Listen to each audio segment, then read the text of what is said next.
এই যুবক তরুণ কিশোর মা বাবা থেকে ফাঁকি দেওয়ার জন্য মোবাইল নিয়ে লুকিয়ে লুকিয়ে তুমি খারাপ জিনিস দেখো। আমার মালিক বলে, যুবক রে, ধ্বংস হবি না, আমি আল্লাহ তোর যৌবন দিয়েছি।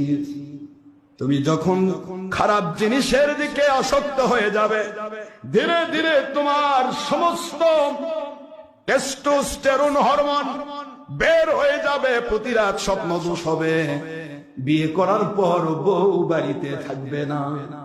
কথা কয় না কেন? কি হলো?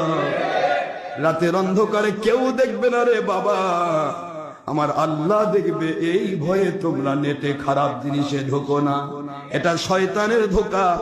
ইহুদি খ্রিস্টান নাসারারা গুগল চালু করেছে শুধু পৃথিবীর মানুষের অন্তর থেকে আল্লাহর ভয় বের করে দেওয়ার জন্য, ধ্বংস করে দেওয়ার জন্য।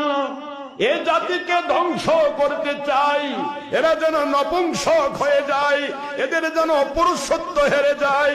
আজ বাংলার জমিনে অধিকাংশ ফ্যামিলিতে মহিলা পুরুষ, খেয়াল করে দেখবেন, অন্তরকে জিজ্ঞাসা করবেন, অন্তরকে জিজ্ঞাসা করে দেখুন বাবা, অধিকাংশ ফ্যামিলিতে স্বামী স্ত্রীর মধ্যে মনের মিল নাই। কেন নাই? কারণ আপনি আগে আপনার জীবন শেষ করেছেন।